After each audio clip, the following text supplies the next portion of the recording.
On this Wednesday night, a serial killer is sentenced. Jeremy Skibicki's punishment and why even the judge says it's not enough. Plus, emotional reaction from victims' families. He's an evil monster. Security failures. What the hell is going on? New details on how 2 terror suspects entered Canada despite allegedly appearing on video with the so-called Islamic State. A deadly mosquito-borne virus spreading in the U.S. We're at a critical time of the year. The symptoms and alarming repercussions for some survivors. And let the games begin. Team Canada takes center stage at the Paris Paralympics. Global National with Donna Friesen. Reporting tonight, Jeff Semple. Good evening and thank you for joining us. We begin with breaking news out of Winnipeg, where a white supremacist who targeted vulnerable Indigenous women has learned his fate. Serial killer Jeremy Skibicki has been handed 4 life sentences with no chance of parole for 25 years for the murder of 4 Indigenous women. Today we heard from some of their families for the first time, and a warning, some of the details are disturbing. Melissa Ridgen was in that courtroom today and joins us now. So Melissa, even the judge said he wished he could do more for the families. What are they telling you? Loved ones of missing and murdered Indigenous women and girls, along with advocates, often feel let down by Canadian courts, but not today. They erupted in applause as Jeremy Skibicki was going to prison for life. Manitoba Chief Justice Glenn Joyal saying sentencing laws as they stand, quote, regrettably do not reflect the gravity of these offences. He said perhaps a parole panel can do what he can't, keep Skibicki in prison far beyond 25 years. Skibicki sat stone-faced, staring at an upper corner of the courtroom, emotionless as loved ones detailed their heartbreak at the brutality of his crimes, many calling him an evil, disgusting monster.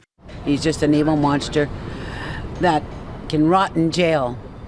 And I hope he gets what's coming to him. Like, I want him to suffer. He made my girl suffer. He needs to suffer. Today sets a precedent that if you attack a First Nation woman, you will be held accountable. If you prey on our women, you will be held accountable. Families can now focus on bringing their loved ones' remains home. Only Rebecca Contois' dismembered remains had been found. The federal and provincial governments have committed $40 million to start searching another landfill this fall for the remains of Morgan Harris, Marcedes Myran, and a still unidentified woman. While there's a feeling that justice was served, many left here today without a feeling of closure. The trial had heard that there was other unidentified women's DNA found in Skibicki's apartment, leaving many to wonder if there could be more victims. Jeff. All right, Melissa Ridgen in Winnipeg. Thanks, Melissa. An update on another high-profile criminal trial. A verdict had been expected today in the sexual assault case involving the former head of human resources for the Canadian military. But the judge has once again delayed that decision. The case dates back to 1991 when a woman claims that now retired Vice Admiral Hayden Edmondson raped her on board a Navy ship. Edmondson was charged in December of 2021 with 1 count of committing indecent acts and 1 count of sexual assault. He pleaded not guilty. The Ottawa judge said he needed more time to finish his decision, which has already been delayed once before. The verdict is now set for September the 16th. The Liberal government faced heated questions today from MPs investigating how 2 alleged terrorists came to Canada. Father and son, Ahmed and Mostafa Eldidi, were arrested last month after the RCMP foiled an alleged terrorist attack in Toronto. The eldest, Eldidi, is also accused of appearing in a horrific video for the so-called Islamic State back in 2015. That's 3 years before coming to Canada. That has raised questions about Canada's security screening process. Mackenzie Gray has been following the special committee hearing today, where officials presented new details about how and when the accused entered this country. Mackenzie. A month after the Toronto terror arrest, Jeff, the Liberal government finally outlining a shocking security lapse, detailing how the suspects with ISIS ties made it to Canada. Do you really think that this is not a colossal failure of your government? I am very proud of the work that the RCMP and CSIS did. National security agencies did stop an alleged terror attack by Ahmed Eldidi and his son Mostafa, but not before the elder Eldidi snaked his way through the immigration system. He first applied and was rejected for a visitor visa in December 2017. But after reapplying, he was allowed to enter Canada in February of 2018. The Immigration Department says it did not identify any risk with Eldidi or pass his file on to CSIS or the CBSA. Do we know if he was rejected based on security reasons? To my knowledge, that was not the case. Once in Canada, Eldidi applied for asylum in June 2018. While waiting on a decision, he was given a work permit that September, and next February, he was granted refugee status. In September 2021, he obtained permanent residency. This was the first time CSIS and the CBSA did a security check, which returned a favorable recommendation. Eldidi taking the final step of becoming a Canadian citizen in May 2024, after another CSIS check and review of his immigration records turned up no problems. 1 month later, Ahmed Eldidi and his son were arrested for allegedly being in the advanced stages of planning a terrorist attack. What the hell is going on? What other terrorists are walking the streets here in Canada right now? None of the security checks turned up a video filmed overseas and released by ISIS in 2015 that shows a man, national security sources tell Global News is Ahmed Eldidi, dismembering a prisoner with a sword, something the government says it only learned of after our reporting. The CBSA, subsequent to media reporting, went and obtained an instance of this video from the dark web. Despite the new details, there are many unanswered questions that Immigration Minister Mark Miller will have to answer at committee, Jeff, with his department and the national security agencies saying they're all considering screening changes to avoid a similar situation. Mackenzie Gray in Ottawa. Thanks, Mac. To the Middle East, Israeli forces are conducting the largest raid inside the occupied West Bank in 2 decades. At least 10 Palestinians have been killed in what Israel is calling a counter-terrorism operation. Israeli soldiers have focused on 4 communities in the north. The West Bank is home to around 3.2 million people, 700,000 of whom are Israelis living in settlements considered illegal by the International Court of Justice. The Palestinian territory has seen a surge in violence since the war in Gaza began. And as Redmond Shannon reports, this Israeli incursion marks another escalation. The raids began at midnight. From the ground and from the air.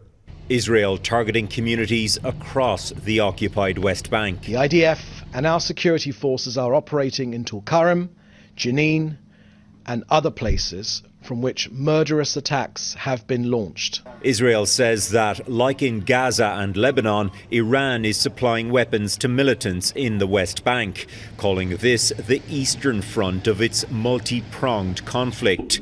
Hamas confirmed its militants were among those killed. This injured man says after an explosion on his house, his wife went upstairs to find 2 of their adult sons dead.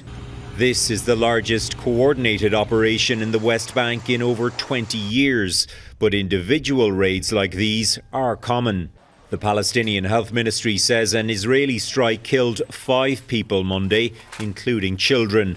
More than 600 civilians and militants have been killed in the West Bank since the start of Israel's war on Hamas in Gaza last October. Palestinians also face the rising threat of violence from Israeli settlers. Settlers are accused of killing a man in Bethlehem earlier this week.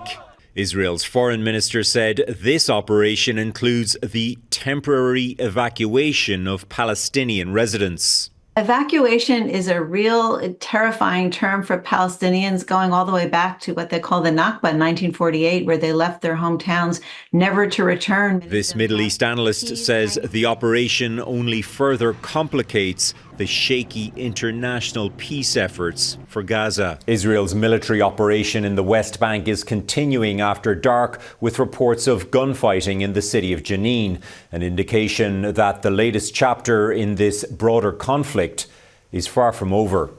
Jeff? Redmond Shannon in London. Thanks, Red. French authorities have charged the CEO of the encrypted messaging app Telegram with allowing alleged criminal activity on his platform. Pavel Durov is now barred from leaving France pending further investigation. The Russian-born billionaire, who also has French citizenship, was detained on Saturday. He faced days of questioning before being released and appearing before a judge today, part of a sweeping investigation into allegations his app is being used for the exploitation of children, drug trafficking, and promoting terrorism. The FBI is revealing new details about their investigation into the assassination attempt on former President Donald Trump. Investigators shared these photos that show the shooter's firearm, backpack, and the improvised explosive devices found in his car. The FBI says the shooter searched for information on both the Republican and Democratic national conventions online before opening fire at the rally in Butler, Pennsylvania last month. They found no evidence of any co-conspirators in the shooting, nor have they found any motive. And an update on a case that highlighted concerns around the safety of journalists in the United States. A former Nevada politician has been found guilty of murdering a prominent investigative reporter. A jury found Robert Tellis stabbed Las Vegas journalist Jeff German to death in 2022 over articles he had written about Tellis's leadership, including allegations of bullying and a romantic relationship with an employee. Tellis, a former county public administrator, later lost his bid for re-election. Tellis now faces up to life in prison. Breaking news and a seismic shift in BC politics. The BC United Party, which forms the province's official opposition, will be folding in the coming weeks. Party leader Kevin Falcon made that announcement late today, saying he is suspending his campaign ahead of October's provincial election. The move follows months of polling that suggests the party, formerly the BC Liberals, has lost significant ground to the BC Conservatives. There have also been several recent high-profile defections from the BC United to the Tories, with those MLAs saying they're focused on defeating the NDP. Ice cave concerns coming up. After the deadly collapse in Iceland, how safe is the popular tourist activity in Canada?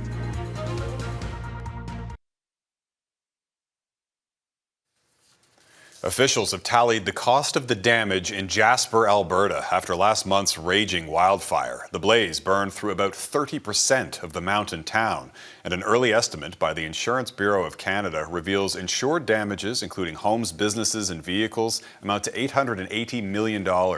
That makes it the 9th most expensive natural disaster in Canadian history and the worst ever for a national park. The costliest natural disaster remains the 2016 wildfire that ravaged Fort McMurray and cost around $4.5 billion. Last year's wildfire season in Canada, the worst on record, produced more planet-warming carbon emissions than all but 3 other countries on Earth. In 2023, NASA scientists found Canadian wildfires released about 640 million metric tons of carbon. Only China, the US, and India produced more emissions from fossil fuel. The research team used satellite observations and advanced computing to quantify the carbon emissions from fires, which burned from May to September of last year. The tragic death of a tourist in Iceland after the collapse of an ice cave last weekend is highlighting safety concerns around the world. Climate change is causing glaciers to melt at a rapid pace, and Canada is also home to similar majestic ice caves. Heather Urick-West reports on the risks. It's a world of natural beauty that rarely lasts long. Glacial ice caves like this network in the crater of Washington's Mount St. Helens is a world Christian Stenner has come to know well. So we're seeing this problem where people want to visit these places before they disappear and before they don't exist anymore. But there's a tremendous hazard that can go along with that. Those risks suddenly realized this week in Iceland when an ice cave collapsed, crushing one American tourist and hospitalizing another. Ice caving in summer is something that we're seeing something new coming in, and it does raise questions within the mountain guiding community. In Iceland and in Canada too. While it's rare to see summer tours of glacier caves in the Canadian Rockies, some spaces can be easily accessed without the help of a guide. I think there's definitely been an increase of social media presence on some of these unique areas that are within the mountain landscape, and folks visiting these places maybe don't have the best understanding of what the overall risks are. And the dangers are increasing as climate change causes glaciers around the world to disappear at accelerated rates. As glaciers destabilize and melt, their interiors become hollow.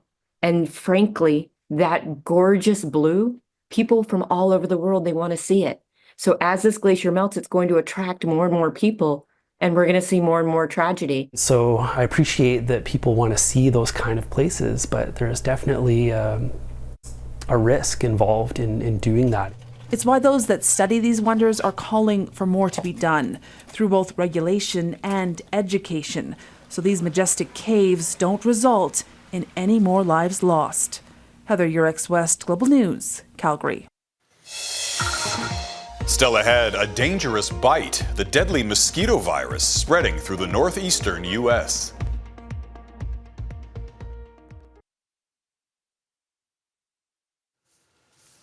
An investigation is underway into an E. coli outbreak that has forced the closure of a central Alberta childcare centre. Alberta Health says 3 children and 1 staff member have tested positive at a care facility located in Blackfalds, that's just outside of Red Deer. Officials are now contacting 161 people, including more than 130 children, who may have been exposed. The source of the outbreak is not yet known. Health officials in the U.S. say a New Hampshire resident has died of a rare mosquito-borne virus. The illness was first found in horses almost a century ago. This summer, there have been 5 confirmed cases in the northeast U.S., a region that's now on alert and introducing controversial public health measures. Mike Armstrong reports. Crews were out overnight in New York City spraying for mosquitoes around Central Park and the North End. The city does daily testing and has found an increase in insects carrying West Nile virus. 31 states have now reported cases. But some states are starting to spray the same insects for a different virus. Crews were out in New Hampshire to stop the spread of Eastern equine encephalitis, or Triple E as it's often called. The virus claimed a first victim this year, a 41-year-old man who, according to his family, was healthy with no underlying conditions. It's a small town, and the idea that somebody already died from this before we'd even heard anything really about it is pretty scary.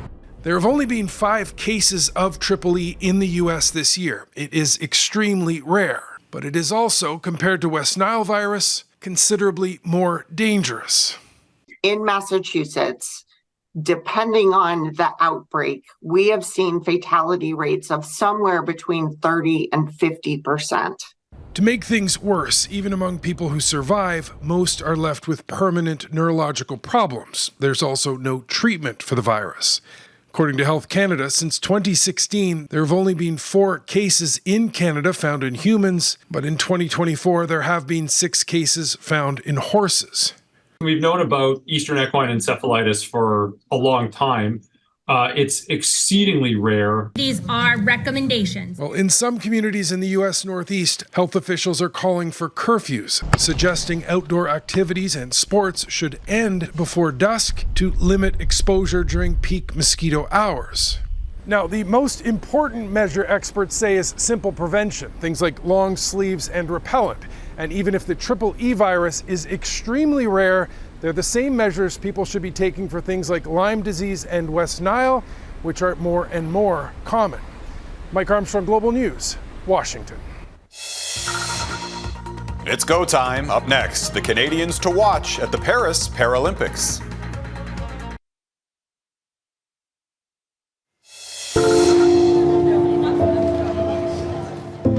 Well, she may not have captured a medal, but Canada's Ellie Black did win over the hearts of the International Olympic Committee with this act of sportsmanship. Today, she was awarded the Fair Play Award, recognizing athletes who exemplify the spirit of fair play, sportsmanship, and respect for others. Black and Canadian teammate Shalyn Olsen were seen comforting France's Melanie de Jesus dos Santos after she fell multiple times during competition. Paris is back in the sporting spotlight as the Paralympics held its opening ceremony today. Team Canada is sending 126 athletes to the Games. Our Eric Sorensen introduces us to Canada's Paralympic hopefuls. Two gold medalists, Pat Anderson from wheelchair basketball and swimmer Katarina Roxon, were Canada's flag bearers, leading most of Canada's 125 athletes down the Champs-Élysées. In all, more than 4,000 athletes from 182 national delegations are taking part. Oh, you absolutely get butterflies every single games. Canadian discus thrower Renee Fossell, raised in Mississauga, is in Spain training and will join the team next week. We have a very good team going in. I'm very excited to see not only myself excel to the most of my abilities, but see the rest of the team excel as well. Canada won 5 golds and 21 medals at the last Paralympics, a competition that is unlike any other. Extraordinary athletes who built remarkable careers on top of life-altering challenges. My whole world crashed down a lot around me. Mydale, Saskatchewan's Keely Shaw fell from a horse, was partially paralyzed, and then became a bronze medalist in cycling. The Paralympic medal has its own little shrine on our bookshelf. It stays out for everybody to see. Amputations from a staph infection didn't stop Edmonton's Zach Madel from becoming one of the world's best rugby players. The fact that I'm even here is a blessing, and the fact that I recovered enough to be playing sport at the highest level. It's really an honor, and every time we go out there, we've got a whole country that we're representing. Right? And Ryan Rousel from Asquith, Saskatchewan, was born with cerebral palsy and a shortened right leg. He's a champion in fencing. It's not so much for fame or glory for me, it's just I get to compete against the best in the world on the world stage. The Paralympics don't get the attention of the Olympics, but the participants have found inspiration and talent they often didn't know they had. Like Calgary's Chad Jasmine, originally from Burstall, Saskatchewan, who was in a car accident and became a Paralympic basketball player. Seeing all these people and how hard you can hit people and knock people down and get knocked out of your chair, it's just been really fulfilling, and it continues to be really good. The games are as competitive as any in the world, among athletes who've already shown how fierce their determination is before they ever got here. Eric Sorensen, Global News, Toronto.